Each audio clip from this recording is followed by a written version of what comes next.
13,020 படிகள். அந்த உச்சியில் முருகன்.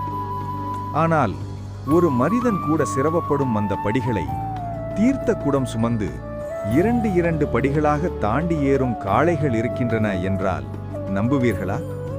இது கதையல்ல. ஈரோடு மாவட்டம் சென்னிமலையில் தினமும் நடக்கும் அதிசயம்.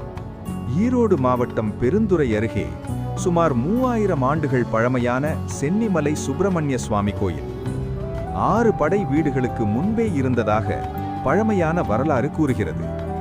இங்கு முருகப்பெருமான் தண்டாயுதபாணியாக அருள் பாலிக்கிறார். அதனால் அவர் சென்னிமலை ஆண்டவர் என்றும் அழைக்கப்படுகிறார். தல வரலாறு சொல்வது என்ன? சோழ மன்னன் சிவாலய சோழன் கடுமையான நோயால் வாடினார். பல வைத்தியங்கள் பலனளிக்கவில்லை. அப்போது அவர் இந்த மலை உச்சியிலுள்ள முருகனை வணங்கினார். அற்புதமாக நோய் நீங்கியது. நன்றி கடனாக இந்த கோயிலை கட்டினார். இந்த கோயிலில் இன்னொரு அதிசயம். முருகனுக்கு அபிஷேகம் செய்யப்படும் தயிர் புளிப்பதில்லை. அது பக்தர்களை ஆச்சரியப்பட வைக்கும் தெய்வ ரகசியம். மேலும் பழனி தண்டாயுதபாணி சிலையை வடித்த போகர் சித்தர் முதலில் இத்தல முருகனை வணங்கிய பின்பே பழனிக்குச் சென்றதாக கூறப்படுகிறது. ஆனால் சென்னிமலையின் மிகப்பெரிய அதிசயம் காங்கேயம் என காளைகள் தீர்த்தம் சுமக்கும் சேவை. தைப்பூசம் போன்ற திருவிழாக்களில் அடிவாரத்திலிருந்து 1320 படிகளை தாண்டி மலை உச்சிக்குச் செல்லும் தீர்த்தம் சுமந்து செல்லும் காளைகள்.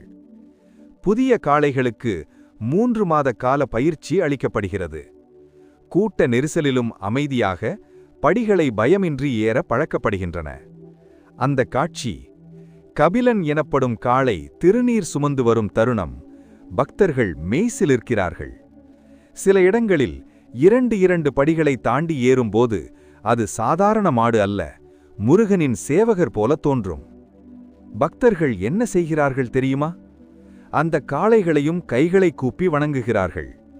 ஏனெனில் அது முருகனுக்குச் செய்யும் தொண்டு. சென்னிமலை சொல்லும் பாடம் ஒன்று: நம்பிக்கை இருந்தால் மலை உயரம் தடையாகாது, பக்தி இருந்தால் மாடு கூட தெய்வ சேவகராகும். வேல்வேல் முருகன், சென்னிமலை ஆண்டவருக்கு அரோகரா.